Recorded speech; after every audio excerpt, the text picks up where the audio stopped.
Morning everyone. Lecture start करते हैं आज का आपका। शायद आप सब लोगों को पता होगा कि 12th हमने स्टार्ट कर दिया है। 5 अप्रैल से आपके 12th का सिलेबस जो है वो शुरू हो चुका है। आई थिंक सारे सब्जेक्ट टीचर्स ने उनके फर्स्ट लेसन जो है या फर्स्ट चैप्टर जो है वो स्टार्ट कर दिए होंगे। तो आज आपका बायो का फर्स्ट चैप्टर हम स्टार्ट करेंगे फ्रॉम 12th। ओके, तो चलो सब लोग पहले तो जल्दी जल्दी ज्वाइन हो जाओ so that we can start with this. Lecture को जल्दी से स्टार्ट कर लेते हैं।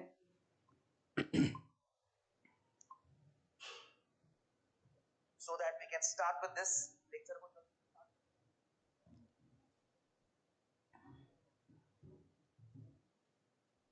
चलो जल्दी जल्दी लाइव आ जाना है सब लोगों ने फटाफट।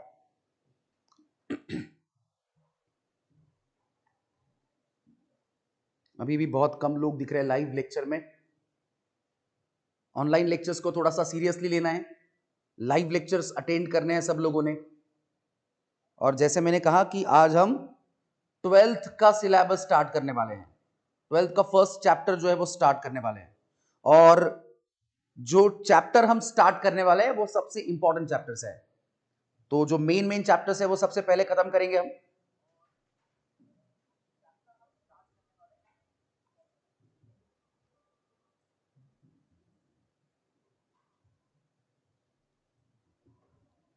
चलो,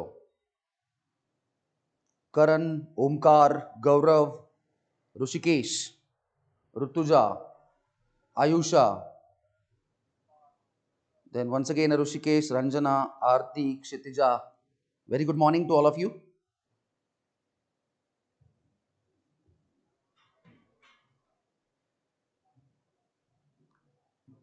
अभी भी बहुत लोग कम दिख रहे लाइव। जल्दी जल्दी लाइव आ जाना है सब लोगों ने।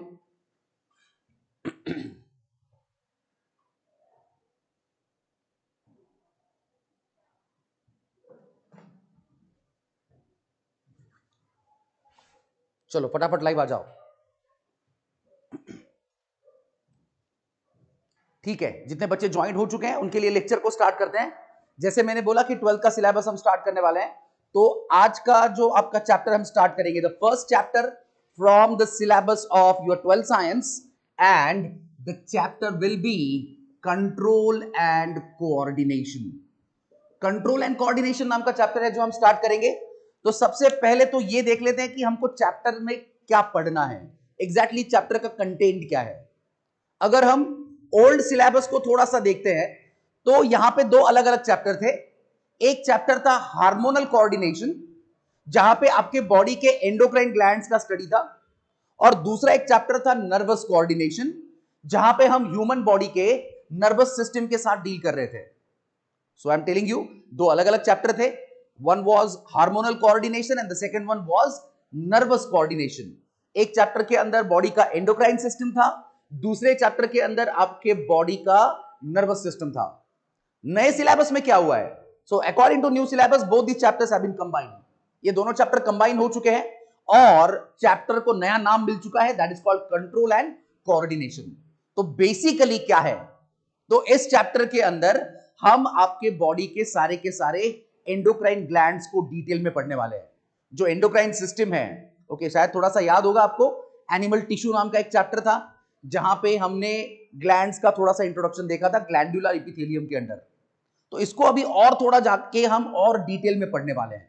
ओके, तो सबसे पहले जैसे मैंने बोला कि आपके बॉडी के सारे एंडोक्राइन ग्लैंड्स, जिसके अंदर सबसे मेन आता है आपका pituitary gland, then after thyroid gland, parathyroid gland, thymus gland, adrenal, pancreas, gonads, some hormones are also produced from your heart and kidneys. तो ग्लैंड का स्ट्रक्चर क्या है, उसकी साइज, उसका शेप, कलर, वेट, उसका इंटरनल स्ट्रक्चर, ग्लैंड कौन से hormones produce कर रही है, वो हार्मोन्स, उनके फंक्शंस, और हार्मोन से रिलेटेड कुछ डिसऑर्डर्स। मतलब अगर हार्मोन का सिक्रीशन ज्यादा होता है तो भी प्रॉब्लमैटिक है, अगर जितना रिक्वायर्ड है उससे कम होता है तो भी प्रॉब्लमैटिक है। हाइपर और हाइपो सिक्रीशन अगर होता है हार्मोन्स का तो ये कुछ प्रॉब्लम क्रिएट कर सकते हैं बॉडी के अंदर। तो एग्जैक्टली ये सारी चीजें हम देखने वाले हैं। और चैप्टर का जो सेकेंड हाफ होगा उसके अंदर हम डील करेंगे आपके नर्वस सिस्टम के साथ। तो नर्वस सिस्टम में बेसिकली हमने देखा है वापस एनिमल टिश्यू में the basic structural and functional unit is neuron. और न्यूरॉन से आपकी बनी है nervous system, okay, nervous tissue. तो नर्वस सिस्टम के अंदर 3 मेन डिवीजन है आपके, central nervous system, peripheral nervous system and autonomous nervous system. तो ये सारी चीजें हम पूरे डिटेल में पढ़ने वाले हैं। एंड फाइनली इसको एडिशनल और 2 चीजें हैं, that is anatomy of ear and anatomy of eye. कान का डिटेल स्ट्रक्चर, आपके आईज का detail structure, mechanism of hearing, mechanism of vision के साथ। Okay, this is the content of the chapter called control and coordination. इस chapter के अंदर हम इतनी सारी चीजें पढ़ने वाले हैं। ओके, तो आई थिंक सब लोगों को चैप्टर का एटलीस्ट इंट्रोडक्शन समझ में आ गया होगा। और चैप्टर स्टार्ट करने से पहले सबसे इंपॉर्टेंट चीज बता देता हूं, क्या है? लेक्चर्स मिस नहीं करने हैं। अगर लेक्चर मिस आउट करोगे तो चैप्टर समझ में नहीं आएगा, क्योंकि इंटर रिलेटेड कुछ टॉपिक्स होते हैं, लिंक्स होते हैं। एक टॉपिक समझ में आएगा तो उसका अगला अच्छे से समझ में आता है, अगर वो समझ में आएगा तो उसका अगला वाला अच्छे से समझ में आएगा। एक लिंक होती है प्रॉपर। बहुत बार अभी ऑनलाइन के अंदर लास्ट ईयर का एक्सपीरियंस ऐसा बोलता है कि आप ऑनलाइन लेक्चर को ज्यादा सीरियसली नहीं लेते हो। आपको लगता है ठीक है ऑनलाइन लेक्चर है, बाद में भी अवेलेबल हो जाएगा, बाद में सर से मांग लेंगे और फिर लेक्चर देख लेंगे और फिर देख लेंगे कर लेंगे। ये देख लेंगे कर लेंगे जो है वो 1 साल तक खत्म नहीं होता है। ओके, चलता रहता है। आपको लगेगा ठीक है आज नहीं देखेंगे, कल देख लूंगा, कल नहीं देखा तो परसों देख लूंगा, और ये पीछे चला जाता है सब। और जैसे जैसे छूटते जाएगा, चैप्टर का कंटेंट बढ़ते जाएगा। आज हम कुछ बच्चे देख रहे हैं जो बहुत ज्यादा टेंशन में हैं। हमने लास्ट ईयर भी उनको बोला था लेक्चर प्रॉपरली अटेंड करो। ओके, ये ऑनलाइन कब तक जाएगा किसी को पता नहीं है। ओके, बहुत लंबा खींचा, और बहुत सारे बच्चों का प्रॉब्लम ये है अभी, उनको ये समझ में नहीं आ रहा है कि हम कहां से पढ़ाई को स्टार्ट करें और कहां पे खत्म करें। मतलब लिटरली बहुत सारे फोन हर दिन में आते हैं बच्चों के, और वो पूछते हैं कि सर आईएमपी दे दो, आईएमपी दे दो। आईएमपी ऐसी कुछ चीज होती नहीं है, ये एग्जिस्ट ही नहीं करता है। तो सबसे इंपॉर्टेंट चीज क्या है कि लेक्चर्स को प्रॉपरली अटेंड करो, अभी से करो। अभी से करोगे तो जब बोर्ड के एग्जाम तक पहुंचोगे, फाइनल एग्जाम तक पहुंचोगे, तब आपका प्रिपरेशन प्रॉपर रहेगा। अगर अभी आप लाइटली ले लोगे इस चीज को, अभी तो आपको लग रहा होगा कि कुछ टेंशन नहीं है, सुबह 2-4 घंटे लेक्चर होते हैं, बाद में तो पूरा दिन खाली पड़ा हुआ है, तो बाद में करेंगे, बाद में देखेंगे। ये एटीट्यूड अगर लेके बैठोगे घर में तो कुछ नहीं होने वाला, जीरो बेनिफिट होगा, और टेंशन बढ़ेगा जब ये खत्म होगा। ओके, तो अगर रिलैक्स रहना है, टेंशन को नहीं बढ़ाना है, तो वापस एक बार बोलता हूं, लेक्चर्स को बहुत अच्छे से, बहुत रेगुलरली आप सब लोगों को अटेंड करना है। ओके, कोऑपरेट करना है थोड़ा सा, कि रामराज की जो टीम है, जैसे हमने बोला था कि पिछले साल भी क्या हुआ है, लास्ट ईयर भी हमने जितना कंटेंट ऑनलाइन पढ़ाया था, पूरा का पूरा कंटेंट वापस ऑफलाइन में भी कवर हुआ है। तो कुछ बच्चे ये भी सोचते हैं कि ठीक है ऑनलाइन में नहीं समझ में आ रहा है तो वैसे भी तो सर ऑफलाइन में वापस पढ़ाएंगे ये चीज। लेकिन एक चीज सबसे इंपॉर्टेंट ये है कि जब ऑफलाइन में पढ़ाया जाएगा तो शायद ऑनलाइन पढ़ाया जा चुका है, तो ऑफलाइन में उसका स्पीड थोड़ा ज्यादा होता है, और बहुत बच्चों को वो भी समझ में नहीं आता है। तो ये भी मत सोचो कि अगर मेरा ऑनलाइन मिस हो रहा है तो वापस ऑफलाइन में भी हमको पढ़ने को मिल जाएगा। जो लेक्चर अभी होगा उससे प्रॉपर कुछ नहीं होता है, जो लाइव लेक्चर हो रहा है उससे प्रॉपर कुछ नहीं होने वाला। ना तो ऑफलाइन होगा, ना तो वो इंडिविजुअली आके बैठेंगे तो होगा, क्योंकि जो चीजें अभी समझ में आएंगी उस टाइम पे शायद वो समझना थोड़ा डिफिकल्ट हो जाएगा। तो ये चीजें हैं कुछ छोटी सी, लेक्चर को स्टार्ट करने से पहले। ओके, बहुत दिनों के बाद हमारा इंटरेक्शन हो रहा है। ओके, 11th का सिलेबस खत्म होके ऑलमोस्ट 15-20 दिन हो चुके थे, और उसके बाद ये लेक्चर लगा है। तो इतने दिन का इंटरेक्शन जो रुका हुआ था, आज से वो वापस स्टार्ट हो गया है। तो आप सब लोगों का कॉपरेशन चाहिए। होप करता हूं कि आप लोग बहुत अच्छे से लेक्चर को अटेंड करेंगे। तो स्टार्ट कर लेते हैं आज के लेक्चर को, कंट्रोल एंड कोऑर्डिनेशन। तो सबसे पहले तो क्या है, if you talk about the body functions in higher organisms, जितने भी हायर ऑर्गेनिजम्स हैं उनके अंदर उनके जो बॉडी फंक्शंस हैं, they are controlled by 2 different systems. 2 अलग अलग सिस्टम्स इन बॉडी फंक्शंस को कंट्रोल कर रही है। उसके अंदर जो सबसे पहला है वो है आपका एंडोक्राइन सिस्टम, और दूसरी जो है वो है आपकी नर्वस सिस्टम। मैंने आपको बोला कि यही 2 सिस्टम्स हमको इस चैप्टर में पढ़ने हैं। जितने भी हायर ऑर्गेनिजम्स हैं, their body functions are controlled by endocrine system and nervous system. Both these systems are together called as neuroendocrine system. ये जो दोनों सिस्टम्स की हम बात कर रहे हैं, एंडोक्राइन सिस्टम है और नर्वस सिस्टम है, दोनों को एक साथ मिला के क्या बोलूंगा मैं, न्यूरो एंडोक्राइन सिस्टम ऐसा बोलने वाला हूं। ओके, बात करने वाले हैं हम कौन से सिस्टम की, एंडोक्राइन। बेसिकली मैंने आपको यह पढ़ा है, वापस एक बार रिपीट करने वाला हूं। Basically there are two types of glands in human body. Okay, the one is known as exocrine gland and the second one is known as endocrine glands. क्या डिफरेंस है ये भी बताया था, अगर थोड़ा सा याद होगा तो। Exocrine glands are the glands which are provided with duct. Duct का मतलब भी बताया था, वापस एक बार बताता हूं, स्मॉल ट्यूब लाइक स्ट्रक्चर, एक छोटी सी ट्यूब की तरह दिखने वाला जो स्ट्रक्चर है, इस स्ट्रक्चर को हम बायोलॉजी में क्या बोलते हैं, डक्ट ऐसा बोलते हैं। तो जिस ग्लैंड, एक्सोक्राइन ग्लैंड जो होती है, उनके अंदर ये डक्ट प्रेजेंट होता है। ओके, अगर एंडोक्राइन ग्लैंड की बात करते हैं, दीज ग्लैंड्स आर डक्टलेस, कोई डक्ट नहीं है ग्लैंड के अंदर। ये सबसे पहला मेजर डिफरेंस है between exocrine gland and endocrine gland. दूसरा पॉइंट क्या है, the secretion of exocrine gland is commonly called enzyme. Exocrine gland जो सिक्रीशन प्रोड्यूस करती है, उसको कॉमनली क्या बोलते हैं हम, एंजाइम ऐसा बोलते हैं। और जो एंडोक्राइन ग्लैंड है, इसके सिक्रीशन को कॉमनली बोला जाता है हार्मोन। तो ये endocrine gland are ductless, secretion is known as hormones. Exocrine glands are provided with the duct, the secretion will be known as enzyme. What are the examples? The largest gland of the body, that is called liver. So liver is an exocrine gland.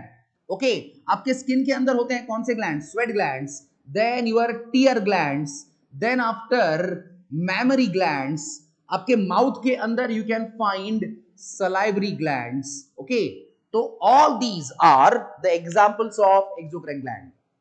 आपका liver है, sweat gland है, tier glands है, memory glands है, बाद में salivary glands की बात कर रहे हैं। तो ये सारे के सारे किस तरह के ग्लैंड बता रहा हूं मैं, एक्सोक्राइन ग्लैंड के एग्जांपल्स है। पिट्यूटरी ग्लैंड, एंडोक्राइन ग्लैंड की बात करते हैं तो सबसे इंपॉर्टेंट कौन सी है, पिट्यूटरी। आपके नेक रीजन में एक ग्लैंड होती है जिसको बोलते हैं थायराइड। थायराइड के एग्जैक्टली पीछे there is a pair of parathyroid glands. आपके हार्ट के पीछे आपको मिल जाएगी थाइमस ग्लैंड। किडनी के ऊपर आपको मिल जाएगी कौन सी gland, adrenal gland. Then islets of Langerhans, this is one small part of pancreas. Actually pancreas एक ऐसी ग्लैंड है जो एक्सोक्राइन भी है और एंडोक्राइन भी है। तो पैनक्रियास का जो एंडोक्राइन पार्ट होता है उसको क्या बोलते हैं हम, आइलेट्स ऑफ लैंगरहैंस। जो प्राइमरी सेक्सुअल ऑर्गन्स हैं उनको बोला जाता है गोनाड्स। जैसे मेल गोनाड है टेस्टिस, फीमेल गोनाड होता है ओवरीज। तो ये जो गोनाड्स हैं ये भी एक्चुअली किस तरह की ग्लैंड है, आपकी एंडोक्राइन ग्लैंड है। There are some hormones which are produced by heart, there are some hormones which are also produced by your kidney and some hormones are produced by your gastrointestinal tract. मतलब आपका जो intestine है वहां पे भी कुछ endocrine cells होते हैं और वो कुछ हार्मोन्स को प्रोड्यूस करते हैं। तो एक्चुअली हमारा जो मेन फोकस है यहाँ पे इन ग्लैंड्स के ऊपर है। मैंने आपको बोला कि हम एंडोक्राइन सिस्टम को स्टडी करने वाले हैं, मतलब एंडोक्राइन ग्लैंड्स का स्टडी करने वाले हैं। ओके, तो ये pituitary, thyroid, parathyroid, thymus, adrenal, islets of Langerhans, gonads, hormones of heart and kidney, hormones of gastrointestinal tract, ये सारी चीजें हम डिटेल में पढ़ने वाले हैं। ओके, लेकिन इसको स्टार्ट करने से पहले आपको हार्मोन्स के बारे में कुछ चीजें पता होनी चाहिए। ओके, एग्जैक्टली हार्मोन क्या है, उसके क्या प्रॉपर्टीज हैं, वो पहले देख लेते हैं, बाद में ग्लैंड्स की बात करेंगे। ओके, तो आई थिंक यहां तक समझ में आ गया होगा सब लोगों को। अगर समझ में आ गया है तो जल्दी जल्दी कमेंट बॉक्स में कमेंट कर दो फटाफट, so that I can start with the next topic.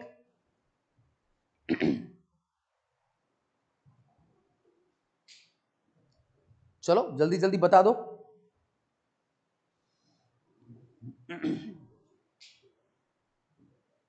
चलो क्या बात है, वेरी गुड, सब लोगों के कमेंट्स आ रहे हैं।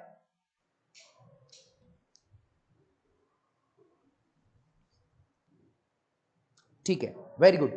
तो अभी नेक्स्ट टॉपिक जो हम पढ़ने वाले हैं, अगला जो कंसेप्ट हम देखने वाले हैं, that is the concept of hormones. सबसे पहले तो हम हार्मोन को डिफाइन करेंगे कि एग्जैक्टली ये हार्मोन होता क्या है।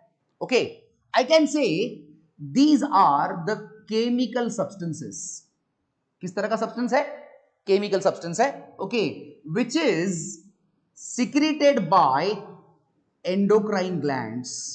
अभी हमने बोला एंडोक्राइन ग्लैंड के सिक्रीशन को हार्मोन बोलते हैं, तो definitely hormones are secreted by what? Endocrine glands directly into the blood. Secrete जो है वो डायरेक्टली कहां पे होगा? ब्लड में होगा, okay, and it can either stimulate or inhibit the function of target organ. Target organ का मतलब लेना है जिस ऑर्गन के ऊपर वो हार्मोन काम करता है वो उसका टारगेट ऑर्गन है। जैसे मान लो कि ग्रोथ हार्मोन नाम का एक हार्मोन है, ये शायद आपने पढ़ा होगा 10th में। ये जो ग्रोथ हार्मोन है, it is secreted bye pituitary gland and it controls the growth and development of bones and muscles. इसका काम है आपके बोन्स और मसल्स की ग्रोथ एंड डेवलपमेंट को कंट्रोल करेगा ये। तो उसका टारगेट ऑर्गन, ग्रोथ हार्मोन का टारगेट ऑर्गन है बोन्स एंड मसल्स। तो उस टारगेट ऑर्गन के फंक्शन को हार्मोन या तो स्टिमुलेट मतलब इंक्रीज कर सकता है, या तो उसको वो इनहिबिट मतलब स्टॉप कर सकता है। सिंपल सा कंसेप्ट है और ये आपके हार्मोन की डेफिनेशन है। I repeat, chemical substances secreted by endocrine glands directly into the blood which can either stimulate or inhibit the function of target organ. Then ये जो word है hormone, it was first coined by one of the scientists called E.H. Starling. E.H. Starling नाम का scientist है जिसने पहली बार hormone ये word use किया है। और एक और साइंटिस्ट हमको याद रखना है, that is called Thomas Edison. Now this scientist is known as father of endocrinology. Endocrinology का मतलब लेना है study of endocrine glands of the body. जब आप आपके बॉडी के एंडोक्राइन ग्लैंड्स का स्टडी करेंगे तो इस तरह के स्टडी को क्या बोलेंगे हम? एंडोक्राइनोलॉजी बोलेंगे। और इसके एंडोक्राइनोलॉजी के जो फादर है, सबसे पहले इसको जिसने इनिशिएट किया है उस पर्सन का नाम है थॉमस एडिसन। तो दो साइंटिस्ट इंपॉर्टेंट है। हार्मोन ये वर्ड कॉइन किया है सबसे पहले E.H. स्टार्लिंग नाम के साइंटिस्ट ने, और फादर ऑफ एंडोक्राइनोलॉजी बोला जाता है थॉमस एडिसन को। Now we are interested in some of the properties of this hormones. इन हॉर्मोन्स के कुछ इंपॉर्टेंट प्रॉपर्टीज हमको पढ़ने हैं। तो सबसे पहली प्रॉपर्टी हार्मोन की क्या है? These are the chemical messengers. ये आपके बॉडी के क्या है? केमिकल मैसेंजर्स है। कुछ मैसेज है जो एक बॉडी पार्ट से दूसरे बॉडी पार्ट तक पहुंचाना है, तो डेफिनेटली ये हार्मोन लेके जा सकता है। इसलिए कहा है केमिकल मैसेंजर्स, क्योंकि सिंपल लॉजिक है। आपकी बॉडी जो है, चैप्टर का नाम है कंट्रोल एंड कोऑर्डिनेशन, मतलब बॉडी पार्ट जो है सारे वो कोऑर्डिनेशन में काम करते हैं प्रॉपरली। ऐसा नहीं है कि हार्ट उसका काम ऐसा कर रहा है कि उसको किडनी से कुछ लेना देना नहीं है, या किडनी उसका काम ऐसे करे जैसे हार्ट से कुछ लेना देना नहीं है। कोऑर्डिनेटेड है, रिलेशन होता है फंक्शंस में। तो अगर हार्ट को किडनी के पास कुछ मैसेज भेजना है, तो हार्ट के पास तो कोई मोबाइल फोन नहीं है, सेल फोन नहीं है कि वो कॉल करेगा और बता देगा किडनी को कुछ मैसेज होगा तो, या फिर उसको व्हाट्सअप कर देगा। ऐसा कोई सिस्टम बॉडी में तो काम नहीं करता है। तो अगर मैं बोल रहा हूं वापस, अगर मेरे हार्ट को, अगर किडनी को कुछ इंपॉर्टेंट मैसेज सेंड करना है, तो वो शायद किसके थ्रू सेंड कर सकता है? हार्मोन के थ्रू। किडनी का कुछ मैसेज हार्ट तक लाना है तो हार्मोन्स की मदद से आ सकता है। और इसलिए हमने कहा है कि हमारे बॉडी के क्या होते हैं? ये केमिकल मैसेंजर्स होते हैं। दूसरी प्रॉपर्टी क्या है? Hormones produces slow and long lasting effect.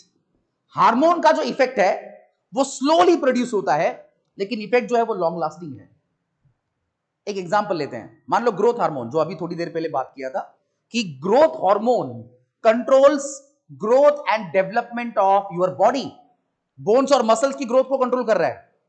तो ऐसा तो नहीं होगा ना कि आज आपके पिट्यूटरी ग्लैंड ने ग्रोथ हार्मोन सीक्रेट कर दिया और वो बोन्स के ऊपर चला गया, उसने ग्रोथ कर दी और एक दिन में आपका 50-60 सेंटीमीटर से हाइट बढ़ गया। इतना फास्ट तो नहीं बढ़ेगा, बहुत स्लोली काम करता है वो। तो हार्मोन का इफेक्ट जो है वो कैसा है? स्लो है। लेकिन एक बार वो हाइट अगर बढ़ गई तो वो इफेक्ट जो है वो लॉन्ग लास्टिंग रहेगा। ऐसा भी नहीं है कि 4 दिन आपके बॉडी ने ग्रोथ हार्मोन प्रोड्यूस नहीं किया तो उसकी वजह से जो हाइट बढ़ी थी, इफेक्ट हुआ था, वो वापस रिवर्स हो गया, वापस आपकी हाइट कम हो गई। ऐसा भी नहीं होने वाला। तो शायद ये समझ में आ गया होगा, hormones are producing slow and long lasting effect. तो ये भी एक प्रॉपर्टी है। ओके, अगली प्रॉपर्टी क्या है? Hormones are specific in their action. Hormone जो है उनके काम जो है, एक्शन जो है वो स्पेसिफिक होती है। They act on a specific target organ only.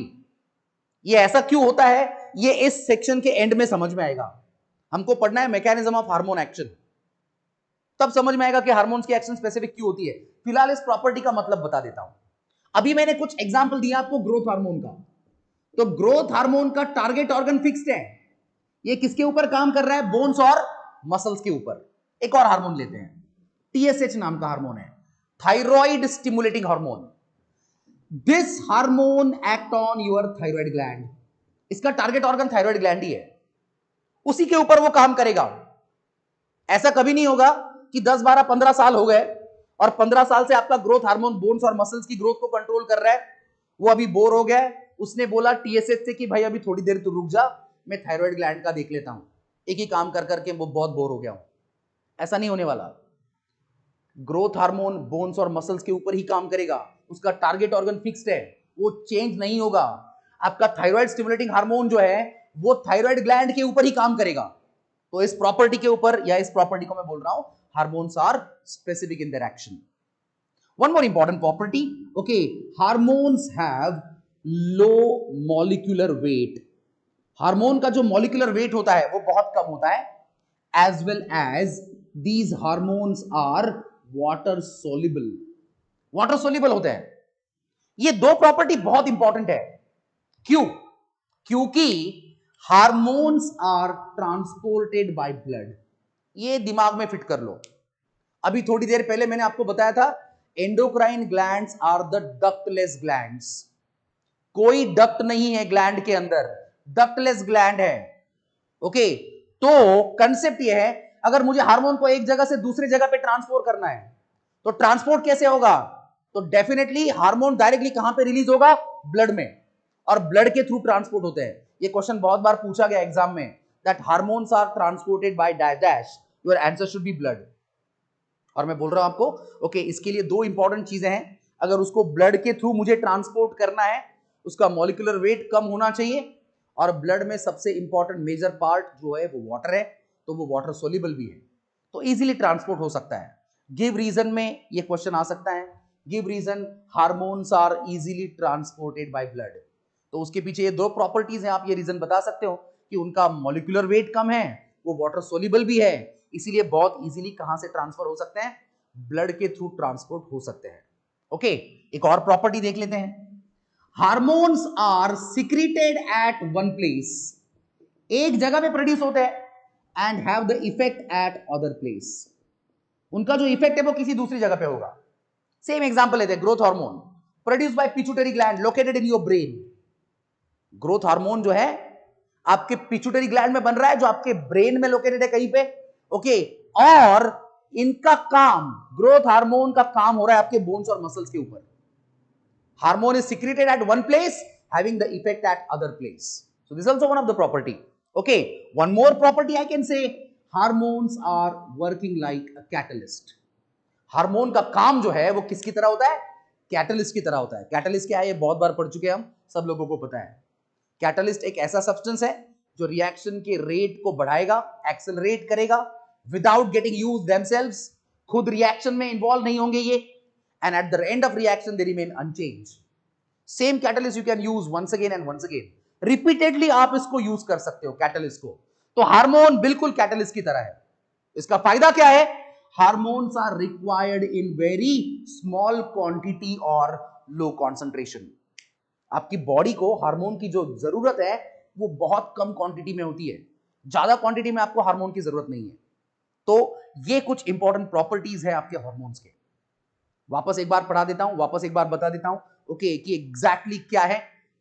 Hormones are the chemical substances secreted by endocrine glands directly into the blood. Okay, बाद में हमने कहा, सॉरी, डेफिनेशन ये है, chemical substances secreted by endocrine glands directly into the blood which can either stimulate or inhibit the function of what? Target organ. बाद में word hormone किसने use किया? ये स्टार्लिंग ने। Okay, Thomas Edison is known as father of endocrinology. कुछ properties बताए मैंने, 4 5 6 properties हैं, बहुत सिंपल सिंपल है। सबसे पहली प्रॉपर्टी है, they are the chemical messengers of the body.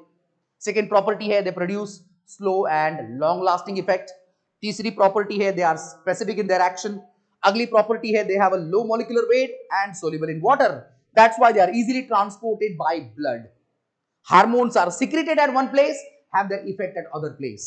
And the final property was the hormones are working like a catalyst. So that's why they are required in very small quantity or low concentration. तो I think ये सब लोगों को समझ में आ गया होगा कि हार्मोन्स क्या है और उनके प्रॉपर्टीज क्या है. ओके, अभी हम स्टार्ट करने वाले हैं एक्चुअल टॉपिक को.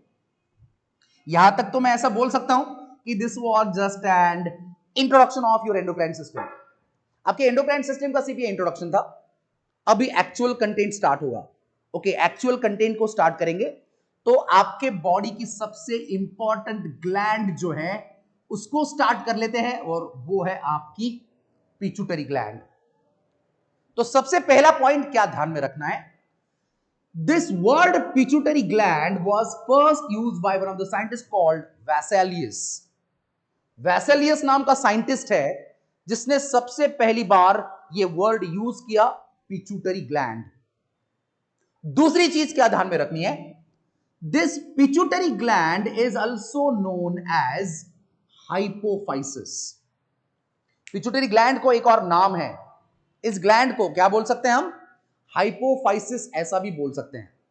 एंड सबसे important point, this pituitary gland is known as a master gland of the body. It is also called master of endocrine orchestra. Master gland बोलो या एंडोक्राइन ऑर्केस्ट्रा का मास्टर बोलो. आप बोलेंगे सर ऐसा क्यों, एक सिंपल सा रीजन है. अभी मैंने बोला कि आपके बॉडी में बहुत सारे एंडोक्राइन ग्लैंड्स हैं. जैसे मान लो थायराइड है, थाइमस है, एड्रिनल है, गोनार्ड्स है, पैनक्रियाज है, कुछ पार्ट है पैनक्रियाज का. तो ये जितने भी एंडोक्राइन ग्लैंड है आपके बॉडी के, उन सबका बॉस पिट्यूटरी ग्लैंड है. उन सबका कंट्रोल जो है वो पिट्यूटरी के पास है. मतलब थायराइड ग्लैंड को कंट्रोल करने का काम पिट्यूटरी कर रही है, थाइमस ग्लैंड को कंट्रोल करने का काम पिट्यूटरी कर रही है. ओके, एड्रिनल को कंट्रोल करने का काम कौन कर रही है, पिट्यूटरी ग्लैंड.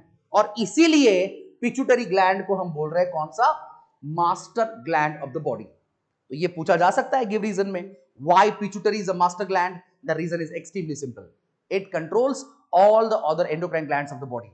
आपके बॉडी के जितने भी दूसरे एंडोक्राइन ग्लैंड्स हैं उनका जो कंट्रोल है ये सब कुछ किसके पास होता है, पिट्यूटरी ग्लैंड के पास होता है. ओके, अभी हम इस पिट्यूटरी ग्लैंड का देखने वाले हैं लोकेशन. एग्जैक्टली ये बॉडी में कहां पे लोकेटेड है. तो जैसे मैंने बोला आपको, this gland is located in your brain on ventral side of hypothalamus. आपका जो हाइपोथैलेमस है ना, hypothalamus is one part of the brain. इसी चैप्टर में हम इसको डिटेल में पढ़ने वाले हैं. फिलहाल इतना सफिशिएंट है, ब्रेन का एक पार्ट है. ओके, इस हाइपोथैलेमस की कौन सी साइड, वेंट्रल. वेंट्रल का नाम या वेंट्रल का मीनिंग भी बताया था, लोअर. दो चीजें हैं, dorsal and ventral. Upper is dorsal, lower is ventral. Okay, तो रफली speaking if this is hypothalamus, अगर ये आपका हाइपोथैलेमस है तो ये नीचे के साइड में आपकी पिट्यूटरी ग्लैंड है. तो हाइपोथैलेमस के नीचे है. देन यहां पे एक और पोर्शन देखने को मिलेगा आपको ब्रेन का ही, and this part is called optic chiasma. ये भी हम डिटेल में पढ़ने वाले हैं, डोंट वरी. मिड ब्रेन का पार्ट है ऑप्टिक चायाज्मा. ओके, तो ये ऑप्टिक चायाज्मा के पीछे है. ऑप्टिक चायाज्मा यहां पे है और यहां पे पिट्यूटरी है, उसके पीछे हमको दिख रही है, इसलिए कहा behind optic chiasma. And in the cavity of sphenoid bone. अभी ये चैप्टर आपके सिलेबस से डिलीट हो चुका था. ओके, इसलिए हमने नहीं पढ़ा है, लेकिन फिलहाल ये बता देता हूं. आपका ये जो स्कल है इसके अंदर अप्रोक्सीमेटली नहीं, ओके, यहां पे आपको मिल जाएंगे 28 बोन्स. 28 अलग अलग बोन से आपका स्कल बना हुआ है. और उसी के अंदर एक बोन होता है जिसका नाम है स्पेनॉइड. और स्पेनॉइड बोन के अंदर एक कैविटी होती है, उस कैविटी में आपकी पिट्यूटरी ग्लैंड होती है. The cavity of sphenoid bone is called sella turcica. Sphenoid bone की ये जो कैविटी है, इस कैविटी को क्या बोलते हैं हम, सेला टर्सिका ऐसा बोलते हैं. ओके, तो ये सारे पॉइंट लोकेशन में आपको पता होनी चाहिए. Located in brain on the ventral side of hypothalamus, behind optic chiasma, in the cavity of sphenoid bone called sella turcica. तो ये हो गया आपके पिट्यूटरी ग्लैंड का लोकेशन। बात करेंगे ग्लैंड के साइज और शेप की। तो सबसे पहले तो the gland is reddish brown in colour and it is covered by a connective tissue. ये पहला पॉइंट है। मॉर्फोलॉजी स्टडी कर रहे हैं हम, इन शॉर्ट एक्सटर्नल स्ट्रक्चर क्या है। तो ग्लैंड जो है वो रेडिश ब्राउन कलर की होती है, बाहर से उसको कनेक्टिव टिश्यू ने कवर करके रखा हुआ है। ओके, दूसरी चीज, स्मॉल पी साइज्ड और पी शेप एंडोक्राइन ग्लैंड। छोटा जो पी का ग्रेन होता है, सीड होता है, उतनी छोटी ग्लैंड है। तो पी शेप या पी साइज का एंडोक्राइन ग्लैंड है, जिसके डायमेंशंस हैं 10 इंटू 6 इंटू 3 मिलीमीटर्स। आपके ग्लैंड की लेंथ है 10 मिलीमीटर्स, ग्लैंड का विड्थ होता है 6 मिलीमीटर्स और ग्लैंड की थिकनेस होती है 3 millimetres. 10 millimeter is the length, 6 millimeter is the width, and 3 millimeters is the thickness of the gland. On an average, 0.5 to 0.6 grams in weight in the body of an adult. एक average adult को अगर हम consider करते हैं तो gland का wait जो है देखो कितना है, 1 ग्राम भी नहीं है, पूरा आधा ग्राम। 0.5 to 0.6 ग्राम इतने वेट की ये ग्लैंड होती है। और एक और इंपॉर्टेंट चीज, the gland is slightly larger in females as compared to males. अगर हम मेल और फीमेल के बॉडी में एंडोक्राइन ग्लैंड के साइज को कंपेयर करते हैं तो ग्लैंड थोड़ी सी साइज में आपको लार्जर दिखेगी फीमेल्स के बॉडी में, क्योंकि वहां पे हार्मोन की रिक्वायरमेंट थोड़ी ज्यादा होती है एज कंपेयर टू मेल्स, इसलिए ये साइज में थोड़ा डिफरेंस आएगा। Okay, and the gland becomes even more larger in size at the time of pregnancy, क्योंकि once again in the pregnancy period the requirement of hormone is much more. Female के body को hormonal requirement जो होती है वो बहुत ज्यादा होती है, बहुत अलग अलग हार्मोन्स वहां पे काम करते हैं प्रेगनेंसी पीरियड में, तो उस टाइम पे ग्लैंड की साइज और ज्यादा बड़ी हो जाती है। तो ऐसा भी पूछ सकते हैं कि फीमेल के लाइफ में आपको अगर पिट्यूटरी ग्लैंड के सबसे लार्जर साइज देखनी है तो वो कौन से पीरियड में देखने को मिलेगी। ओके, तो मैं बोल रहा हूं ये प्रेगनेंसी पीरियड में सबसे ज्यादा होती है। ओके, तो ये कुछ इंट्रोडक्शन है आपके कौन से ग्लैंड का, पिट्यूटरी ग्लैंड का। स्ट्रक्चर देखने वाले हम, लेकिन ये चीजों को वापस एक बार रिपीट कर देता हूं। सबसे पहले तो पिट्यूटरी ग्लैंड, ये किसने यूज किया वर्ड, वैसेलियस नाम के साइंटिस्ट ने। दूसरा हमने कहा कि ग्लैंड का दूसरा नाम है हाइपोफाइसिस, इसको बोला जाता है master gland of the body और मास्टर ऑफ एंडोक्राइन ऑर्केस्ट्रा, क्योंकि ये बाकी सारे दूसरे एंडोक्राइन ग्लैंड्स को कंट्रोल कर रहा है। ओके, बाद में लोकेटेड है आपके ब्रेन में, ऑन द वेंट्रल और lower side of hypothalamus, behind optic chiasma, in the cavity of sphenoid bone and the cavity is called sella turcica। इसके ऊपर बहुत बार क्वेश्चन आया है कि स्पेनॉइड बोन की कैविटी जहां पे पिट्यूटरी ग्लैंड लोकेटेड होती है उस कैविटी को क्या बोला जाता है। आपका आंसर होना चाहिए सेला टर्सिका। साइज और शेप के बारे में बात किया हमने, तो साइज जो है या फिर कलर जो है वो रेडिश ब्राउन है, एक्सटर्नली कनेक्टिव टिश्यू से कवर्ड है, बाद में पी शेप का छोटा सा एंडोक्राइन ग्लैंड है। Okay, 10 millimetres, 6 millimetres and 3 millimetres are the dimensions, length, width and thickness. Okay, on an average the weight is 0.5 to 0.6 grams. The gland is slightly larger in females as compared to males. Okay, and the gland becomes even more larger in size during the period of pregnancy. Okay, तो ये हो गया pituitary gland का size, shape, location and introduction. अभी बात करेंगे इसके structure की। ओके, तो देख लेते हैं स्ट्रक्चर क्या है। सबसे पहले तो आपके अंडरस्टैंडिंग के लिए वापस एक बार यहां पे ये छोटा सा डायग्राम बना देता हूं। ये जो स्ट्रक्चर मैं यहां पे ड्रॉ कर रहा हूं ये रफ डायग्राम है, मैं आपको नोट्स फॉरवर्ड करने वाला हूं, नोट्स के अंदर प्रॉपर डायग्राम देखने को मिलेगा। This diagram is just for the sake of understanding. Okay, तो ये है आपकी पिट्यूटरी ग्लैंड, रफली मैंने ड्रॉ किया है, वापस एक बार बोल रहा हूं मैं, ये कुछ इस तरह का आपको देखने को मिलेगा। सॉरी, ये इस तरह होने वाला है। ओके, तो सबसे पहला पॉइंट क्या ध्यान में रखना है स्ट्रक्चर में, ये जो आपकी पिट्यूटरी ग्लैंड है, the structure can be divided in 2 parts, एक फ्रंट साइड और थोड़ा सा बैक साइड। ओके, जो फ्रंट साइड वाला पार्ट है उसको हम बोलेंगे एंटेरियर लोब, और जो पीछे वाला पार्ट होगा उसको हम बोलेंगे पोस्टेरियर लोब। 2 पार्ट्स में आपको स्ट्रक्चर को डिवाइड करना है। पहला पार्ट एंटेरियर लोब है और दूसरा पार्ट पोस्टीरियर लोब है। Okay, anterior lobe is also called adenohypophysis. Anterior lobe को और क्या बोल सकते हैं हम? एडिनोहाइपोफाइसिस ऐसा बोल सकते हैं।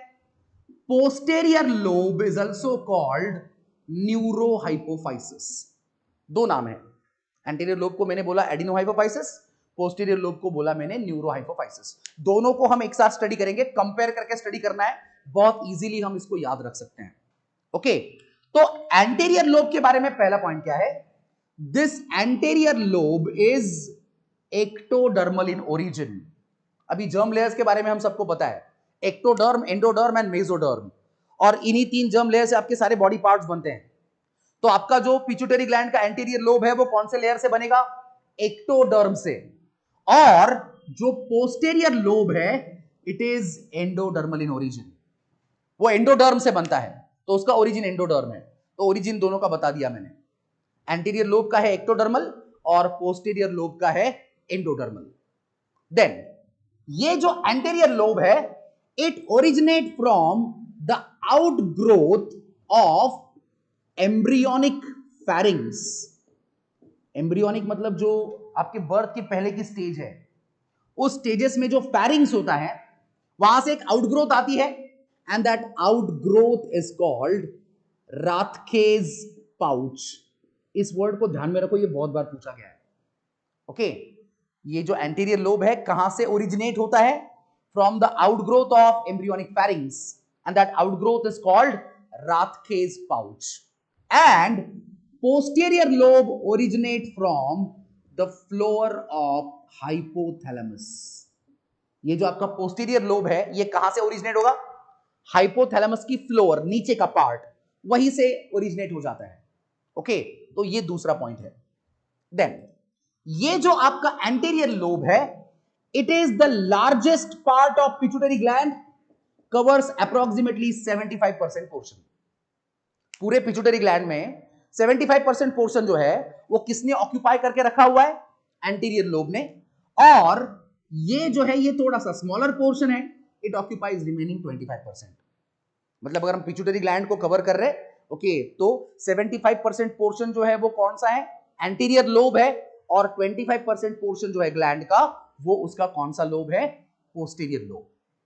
बाद में ये जो आपका एंटीरियर लोब है it is glandular structure. Glandular मतलब ये ग्लैंड की तरह काम करता है एक्चुअली, और कुछ हार्मोन्स प्रोड्यूस करता है। कौन से हार्मोन प्रोड्यूस करता है वो बताऊंगा मैं थोड़ी देर में, 5 मिनट में, डोंट वरी। और ये जो स्ट्रक्चर है ये होता है नॉन ग्लैंडुलर, मतलब ये कोई हार्मोन प्रोड्यूस नहीं करता है। सिंपल, हार्मोन जो बनते हैं पिट्यूटरी ग्लैंड में वो एक्चुअली एंटीरियर लोब में ही बनते हैं, पोस्टीरियर लोब में कोई हार्मोन नहीं बनता है। ओके, यहां पे हार्मोन बन रहा है एंटीरियर लोब में, इसीलिए ग्लैंडुलर है। यहां पे हार्मोन नहीं बन रहा है, इसीलिए कैसा है? नॉन ग्लैंडुलर है। एक और चीज, ये जो आपका एंटीरियर लोब है it is a non nervous structure. Structure कैसा है? Non nervous. ऐसा क्यों? क्योंकि this is indirectly connected to hypothalamus. अभी मैंने बोला hypothalamus is a part of your brain, and brain is under the which system? Nervous system. तो मेरा कहना यह है ये जो एंटीरियर लोब है ये आपके नर्वस सिस्टम को इनडायरेक्टली कनेक्टेड है, डायरेक्टली कनेक्टेड नहीं है, इसीलिए स्ट्रक्चर को क्या बोलना है? ये नॉन नर्वस है। And the indirect connection is with the help of sinusoids. जो इनडायरेक्ट कनेक्शन होता है वो किसकी मदद से होता है? साइनोसॉइड्स की मदद से। अब बोलेंगे सर ये क्या होते हैं? इसका सिंपल मीनिंग बता देता हूं, ये होते हैं ब्लड वेसल्स। ब्लड वेसल्स को ही आप क्या बोल सकते हो? साइनोसॉइड्स ऐसा बोल सकते हो। तो इनडायरेक्टली कनेक्टेड है इसलिए नॉन नर्वस है। लेकिन ये जो आपका पोस्टीरियर लोब है ये स्ट्रक्चर है नर्वस। नर्वस मतलब this part is directly connected to hypothalamus with the help of neurons. ये जो पार्ट है आपका कौन सा? न्यूरोहाइपोफाइसिस।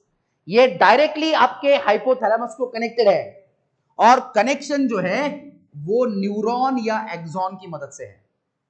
ये सब कुछ हमने पढ़ा है 11th में। ओके, तो ये नर्वस स्ट्रक्चर है और ये नॉन नर्वस स्ट्रक्चर है। आगे क्या ध्यान में रखना है, anterior lobe can be divided in 3 parts. Anterior lobe को आगे हम 3 पार्ट्स में डिवाइड करेंगे। उसमें पहला जो है वो है आपका पार्स ट्यूबुलरिस। पहले पार्ट को क्या नाम देना है, पार्स ट्यूबुलरिस। दूसरा पार्ट जो है उसको हम बोलेंगे पार्स इंटरमीडिया। ओके, यहां पे ये जो दिख रहा है ये पार्स ट्यूबुलरिस है, ये जो पोर्शन में डार्क कर रहा हूं यहां पे ये आपका पार्स इंटरमीडिया है, और सबसे आखिर में आता है आपका पार्स डिस्टालिस। ये बचा हुआ सारा पोर्शन इतना, ये आपका पार्स डिस्टालिस है। 3 पार्ट्स में डिवाइड किया मैंने, pars tuberalis, pars intermedia and pars distalis. इसमें भी आपको दिख रहा होगा सबसे बड़ा जो है वो कौन सा है, पार्स डिस्टालिस है। 2 तरह के क्वेश्चन पूछे जाएंगे। Largest part of pituitary gland, आपका आंसर होगा एडिनोहाइपोफाइसिस, 75% पोर्शन। कभी कभी ऐसा पूछ लेते हैं लार्जेस्ट पार्ट ऑफ एडिनोहाइपोफाइसिस, तो आपका आंसर होगा पार्स डिस्टालिस। बहुत बच्चे कंफ्यूज हो जाते हैं, वो इतना ही रट लेते हैं, याद कर लेते हैं लार्जेस्ट कौन है तो एडिनोहाइपोफाइसिस है। ऐसा नहीं है, पिट्यूटरी ग्लैंड का लार्जेस्ट पार्ट एडिनोहाइपोफाइसिस है, लेकिन एडिनोहाइपोफाइसिस का लार्जेस्ट पार्ट कौन सा है, पार्स डिस्टालिस है। तो ये आपको प्रॉपरली पता होना चाहिए। और यहां पे भी हम इसको 3 पार्ट्स में डिवाइड करेंगे सेम। ये जो पोर्शन आपको यहां पे दिख रहा है, this portion is called infundibulum. This infundibulum is also called stock of the pituitary gland. ये बहुत बार पूछा गया है कि pituitary gland is attached with hypothalamus with the help of, your answer should B infundibulum. या फिर आपको पूछेंगे what is the stock of pituitary gland, तो आपका आंसर होगा इन्फंडिबुलम। बाद में दूसरा पार्ट जो है वो है मेडियन इमिनेंस। मेडियन इमिनेंस नाम का एक पार्ट है, उसके नीचे होता है एग्जैक्टली, ओके।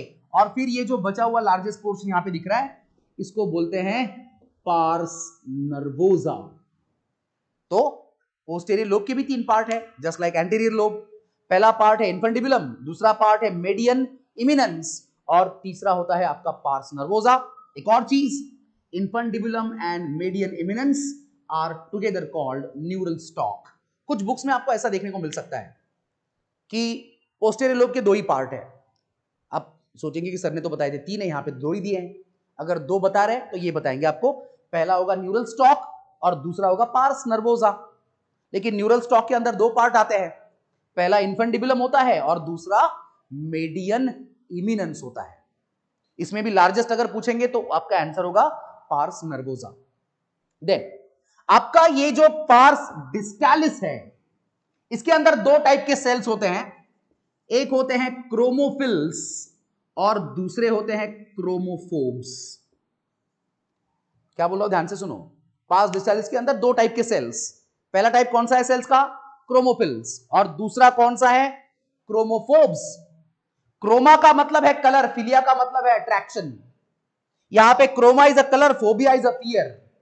मतलब कुछ सेल्स को स्टेनिंग होती है, कुछ सेल्स को नहीं होती है। स्टेनिंग का मतलब हमको बहुत बार अभी बता चुका हूं मैं, पता है। कुछ भी अगर माइक्रोस्कोप के नीचे देखना है, आर्टिफिशियल उसको पहले स्टेन करना पड़ता है, कलर करना पड़ता है। तो जिन सेल्स को स्टेनिंग होगा वो क्रोमोफिल्स है, जिनको नहीं होगा वो क्रोमोफोब्स है, ओके। और अगर स्टेनिंग के लिए एसिडिक स्टेन लगता है तो उसको हम क्या बोलेंगे, एसिडोफिल्स। और स्टेनिंग के लिए अगर बेसिक स्टेन लगता है तो उसको क्या बोलेंगे, बेसोफिल। तो आपके क्रोमोफिल्स 2 टाइप के हैं, acidophils and basophils, depending on the type of stain used. Acidic stain use करेंगे तो एसिडोफिल्स होंगे, बेसिक स्टेन यूज करेंगे तो बेसोफिल्स होंगे। तो आई थिंक ये भी समझ में आ गया होगा, एसिडोफिल्स एंड बेसोफिल्स, ओके। यहां पे जो सेल्स होते हैं, these cells are called पिचुसाइट्स। एक ही टाइप है, सेल्स को क्या बोलना है आपको, पिचुसाइट्स ऐसा बोलना है, the cells which are present in neurohypophysis. Last point बताने जा रहा हूं स्ट्रक्चर में। Anterior lobe secrete 6 different hormones.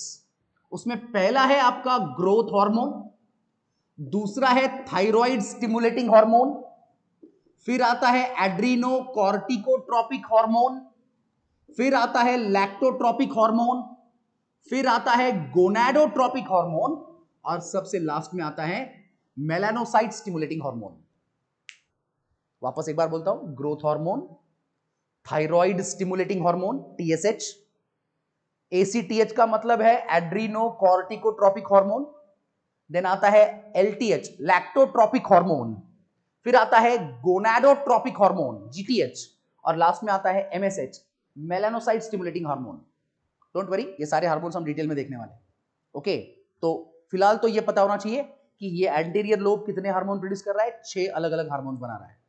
Already मैं बता चुका हूं पोस्टीरियर लोब में कोई हार्मोन नहीं बनता है, लेकिन यहां पे 2 हार्मोन स्टोर किए जाते हैं। एक होता है आपका ADH, दूसरा होता है ऑक्सीटोसिन, एक और याद रख सकते हो कोहेरिन। 3 इंपॉर्टेंट हार्मोन यहां पे स्टोर होते हैं, प्रोड्यूस नहीं होते हैं। Hormones are actually produce by hypothalamus. Hormone यहां पे बन रहा है हाइपोथैलेमस में, और यहां पे सिर्फ स्टोर किया जा रहा है। जब बॉडी को जरूरत होगी यहां से सिर्फ रिलीज होगा, इसलिए पार्ट जो है वो नॉन ग्लैंडुलर है। तो कितने हार्मोन है? 3, ADH, ऑक्सीटोसिन एंड कोहेरिन। तो टोटल अगर पिट्यूटरी ग्लैंड को देखते हैं तो 9 इंपॉर्टेंट हार्मोन्स हैं, और इन सब हार्मोन्स को हमको डिटेल में पढ़ना है, वो बाद में पढ़ेंगे। फिलहाल तो स्ट्रक्चर के बारे में आई थिंक समझ में आ गया होगा, लेकिन मैं वापस 2 मिनट में ये सब कुछ रिवाइज करने वाला हूं। ओके, तो देखो, सबसे पहले तो मैंने आपको बोला पिट्यूटरी ग्लैंड के स्ट्रक्चर को कितने पार्ट्स में डिवाइड किया हमने? 2 पार्ट्स में। पहला एंटीरियर लोब, दूसरा पोस्टीरियर लोब। एंटीरियर लोब को क्या बोला? एडिनोहाइपोफाइसिस। पोस्टीरियर लोब को बोला न्यूरोहाइपोफाइसिस। इसका ओरिजिन है एक्टोडर्म, उसका है endoderm. Anterior lobe originate from outgrowth of embryonic pharynx called Rathke's pouch. Posterior lobe originate from the floor of hypothalamus. Okay, ये आपके पिट्यूटरी का लार्जेस्ट पार्ट है, 75% पोर्शन कवर कर रहा है, और ये आपके पिट्यूटरी का स्मॉलर पोर्शन है जो 25% पोर्शन को ही कवर कर रहा है। ओके, बाद में ये जो स्ट्रक्चर है एंटीरियर लोब कैसा है? Glandular. Posterior lobe is non glandular. ये हार्मोन बनाता है इसलिए ग्लैंडुलर, वहां पे हार्मोन नहीं बनते हैं इसलिए नॉन ग्लैंडुलर। ओके, ये नॉन नर्वस है एंटीरियर लोब, क्योंकि ये हाइपोथैलेमस को डायरेक्टली कनेक्टेड नहीं है, इनडायरेक्टली कनेक्टेड है with the help of blood vessels और साइनोसॉइड्स। पोस्टीरियर लोब जो है वो नर्वस है, क्योंकि वो हाइपोथैलेमस को डायरेक्टली कनेक्टेड है with the help of axons. Anterior lobe को आगे कितने पार्ट में डिवाइड किया? 3, pars tuberalis, pars intermedia, pars distalis. Pars distalis is the largest part of this tree. Okay, then neurohypophysis को भी 3 पार्ट में डिवाइड कर दिया, इन्फंटिबुलम, देन आपका आता है मीडियन इमिनेंस, और फाइनली आता है parse nervosa.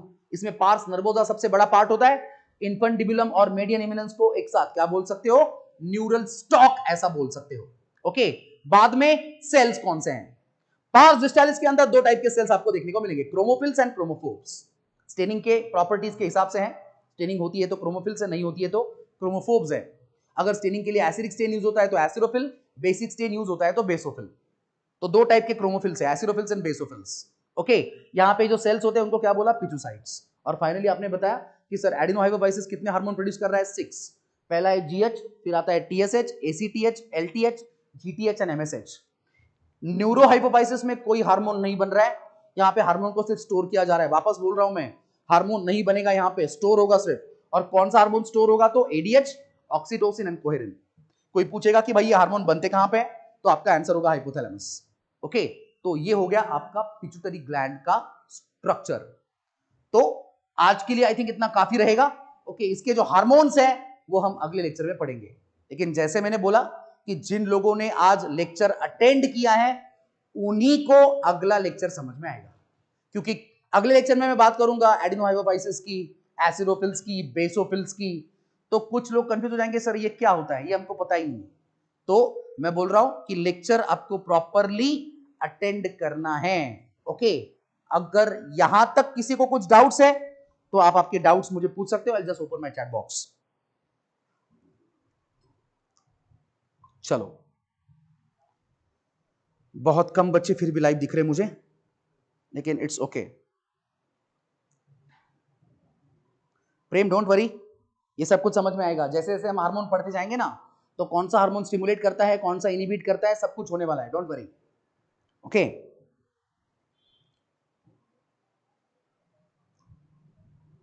Yes Omkar, I will forward the notes forward करता हूं मैं, डोंट वरी। सेपरेट नोटबुक बना लेनी है। एक और इंपॉर्टेंट इंस्ट्रक्शन है, नोटबुक बना लो। और मैं बोल रहा हूं वापस एक बार, जंबो साइज की नोटबुक चाहिए, 300 पेजेस की। और नोट्स अभी से कंप्लीट करना शुरू करो, लेक्चर बाय लेक्चर। नहीं तो बहुत सारे बच्चे मैंने ऐसे भी देखे हैं कि अभी भी 10-10 चैप्टर्स के नोट्स लिखना बाकी है, और फिर यहां से वहां से कुछ जेरोक्स निकाल रहे हैं और वो जेरोक्स लेके घूम रहे इधर उधर। कुछ फायदा नहीं होने वाला है, 0% बेनिफिट। और एक और चीज, 8 दिन के बाद सुन लो, 8 दिन के बाद हम आपको बुलाएंगे इंडिविजुअली यहां पे सेंटर पे आपके नोटबुक को चेक करने के लिए। तो आपके नोटबुक जो है वो कंप्लीट होने चाहिए। मैं नोट्स ग्रुप के ऊपर फॉरवर्ड करने वाला हूं, ओके, लेक्चर खत्म होते ही कर दूंगा, डोंट वरी। लेकिन आपको वो प्रॉपर नोटबुक बनानी है, नोटबुक के अंदर नोट्स को कंप्लीट करना है।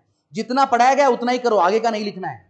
आज अगर मैंने यहां तक पढ़ाया स्ट्रक्चर ऑफ पिट्यूटरी ग्लैंड, उतने ही नोट्स कंप्लीट करने हैं।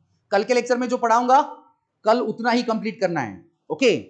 तो ये चीज ध्यान में रखो, कभी भी हम बुला सकते हैं आपको, नोट्स आपके कंप्लीट है या नहीं ये चेक करने के लिए। तो मैंने इंस्ट्रक्शन दे दिया है सब लोगों को, okay. You should have a separate notebook for the biology.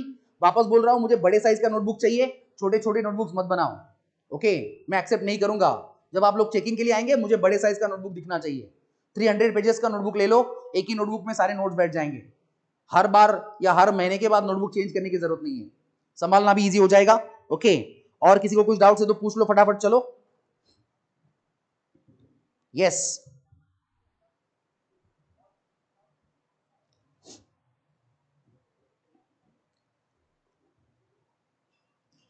I think कुछ लोग जो है वो, चलो डेविन सर भी लेक्चर देख रहे हैं, क्या बात है। हेलो सर, कैसे हो?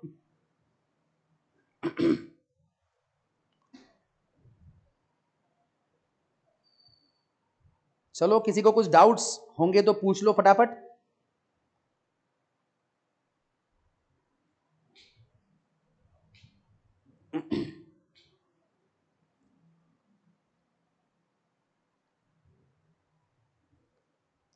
यस,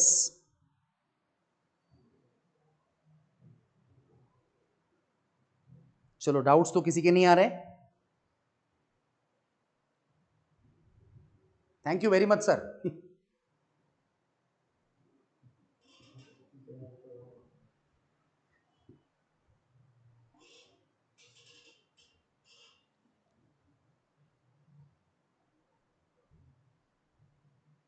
चलो, आई थिंक सब लोगों को बहुत अच्छी तरह से समझ में आ गया है।